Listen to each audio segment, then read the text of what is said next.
Hello and welcome to Newsclick. Today, we're joined by the Finance Minister of Kerala, Dr. T.M. Thomas Isaac, and we're going to talk about the challenges faced by Kerala and also the other states when it comes to the financial aspect of tackling the COVID-19 crisis.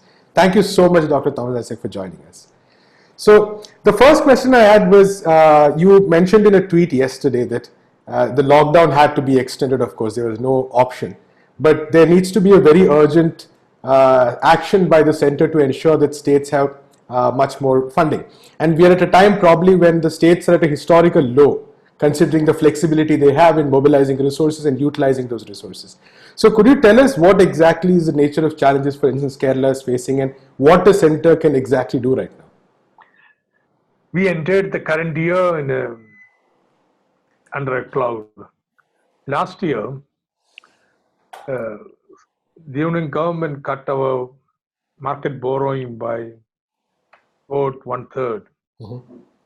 Now, they seem to argue that in 2016-17, our public account borrowing was much higher than that we had said. Our counter-argument has been that is nothing but our department's own treasury deposits.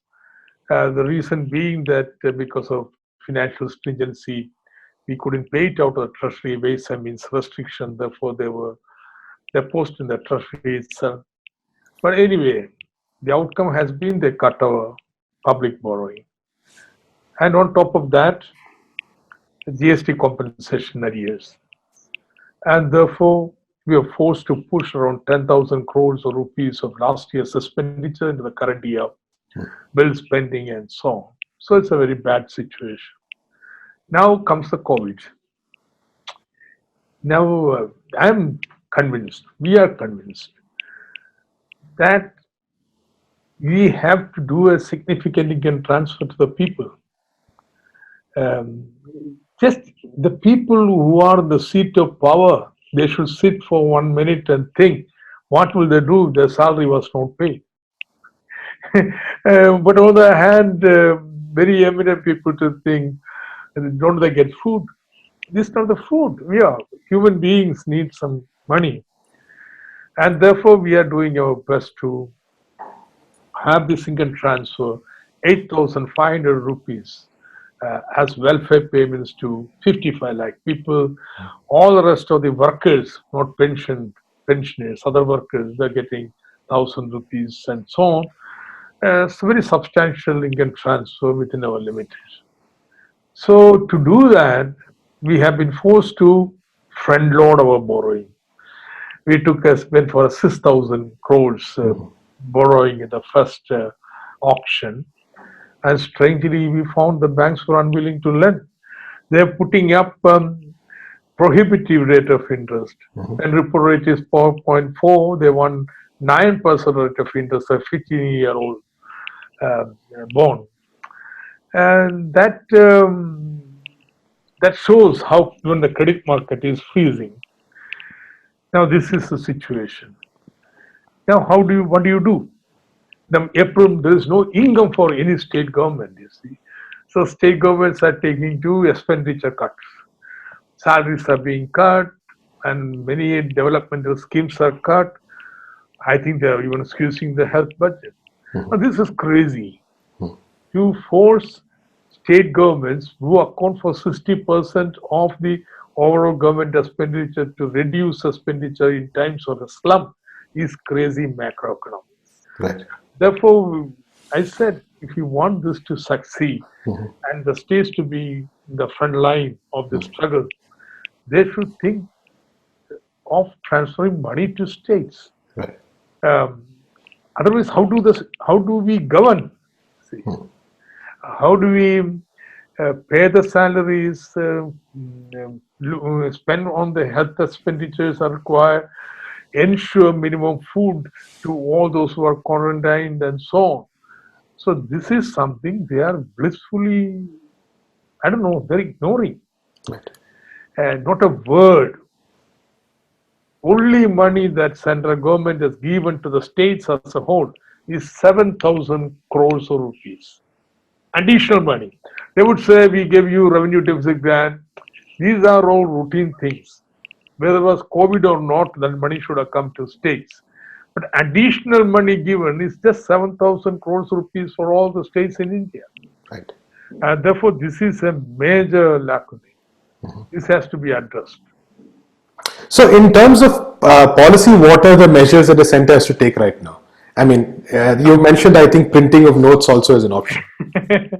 No, I am just saying, look at IMF, whose credentials we all know.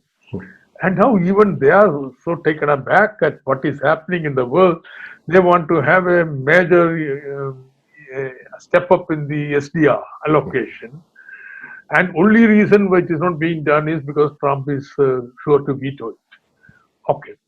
Nobody in the IMF is speaking about structural adjustment or conditions, nothing. They are just, because it is frightening what is happening in the global economy. Right. 35% reduction in the production in the one quarter in USA, 30% in Britain is a frightening scenario. USA can print money and give it to all over the world. But rest of the world cannot print money like that, and therefore you need SDR. Look, the central government is not thinking even in the way this IMF is thinking here. Right. That's the tragedy. That's the tragedy. So central government seems to be saying, now we also don't have revenue, so how do we spend? Now, do you know what they are doing? Therefore, they don't have money, therefore they're not going to pay the MB development fund. Right. They are cutting expenditure. See, I don't know what is this macroeconomics that they're following, you see. This is the time you should give more money to the MPs so that they understand the local situation in their district, in their constituents we spend on health. Instead of that, that is being cut. And they are encouraging state governments to cut. So we are saying give up this obsession with numbers, fiscal deficit numbers and so on, which have no sanctity in economic theory. Right. The conversion number made. And therefore raise the fiscal deficit ceiling for the states. We have demanded 5, but at least 4% as many states. Let me tell you, all states in India, including BJP states, in fact, Bihar Finance Minister Sushil Kumar Modi gave a written note in the GST Council demanding this.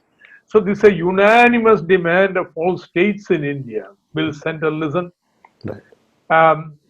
2, now in the present circumstances, banks are unwilling to. They are, I think, afraid. A kind of never unbelievable kind of liquidity preference. They want to hold on to money. One doesn't know what is going to collapse tomorrow. That's a signal they're sending. That's a signal they're sending. They want to hold on to money. And therefore, what should central government do? Don't push states into the hands of the banks now. For the simple reason, I am paying 9% interest when my GSDP growth is going to be minus. Now, this is the surest way of pushing all the states in India into a debt trap, a financial crisis. When by the time we get out of COVID, maybe 6 months from now or whatever time, all the states will be in serious financial crisis. Therefore, don't do that. Let central government borrow from the Reserve Bank. Right. I said print money. And, ignorant guys. I mean, particularly the Sanghis, they organized a big drive. On social media drive, there is a crazy fellow saying print money. Luckily for me, now everybody says print money. I think they should do that. Right. Second would be pay our GST compensation. Exactly. Now, if you add April also, I think GST compensation out to states would come to something of the order 60,000 crores of rupees. Pay that money. This is something they cannot dodge. They have to pay any day. If not today, tomorrow. So pay it today when the need is there. Right. That's the second. Third, you double or triple the allocation for NHM so that money flows into the health sector. And this is what we demand from this side of the states. Now, centre should not stop there. There are 2 issues I want to flag. One is the traders and SME sector. Now you see, 3 weeks all the shops have been closed. Now another 3 weeks. When they open, do you think anything will be there which is saleable? Right. Everything gone. You see, if this enterprise has to restart, you have to ensure money flow into them. Ensure, so have a package for this. Is true for small scale industries also. Otherwise, you are going to repeat once more what happened after demonetization. Small units, just folded up, is never going to happen again. And India is going to slip into a, not even, let's forget about V curve and so on, U curve. You will be on an L curve, flat. That's what is going to happen. And therefore, I would say, have a package for that. Secondly, okay, very good. They are thinking of easing the restrictions of employment guarantee program. Well, pay into the account of every NREG worker half of what they earned last year upfront. They are going to, if you don't want to give it free and helicopter money, don't do it. But give an advance and take it from the in a 2-year period from the wages they earn. At least that much.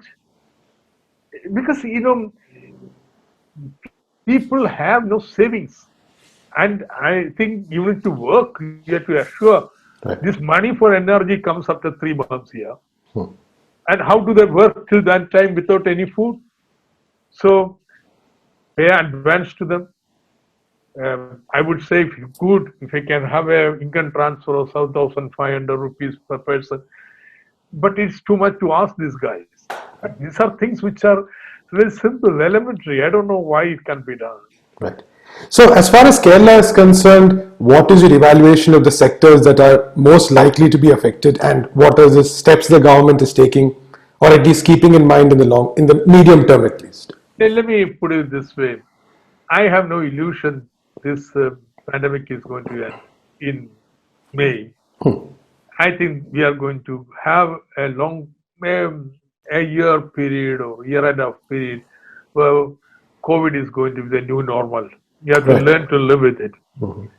So we are thinking, okay, we should devise a strategy of isolating all our elderly and vulnerable population. And it may come to about 15-20% of the population. They strictly stay indoors. And then we want to reopen our economy. They are there, they will be monitored on a regular basis, and if they have some problems, it will be immediately addressed. Luckily, we have got, I think, one of the biggest database on health. No, we didn't get it. It's the WHO's. And we have got this, their tuberculosis program, generated data. So we are thinking of some big data analytics to have simulation studies done to draw up a strategy for this. This is being the thinking. Now, having done that, how do you open up? You start immediately with agriculture. Even under strict lockdown, we have been promoting household vegetable cultivation. Okay. Now we can extend it. So then you go into the cottage industries, self-employed industries, small-scale industries, and so on. Then you give a preference for the export industry, because the export industry use like cashew processing, coir, and so on.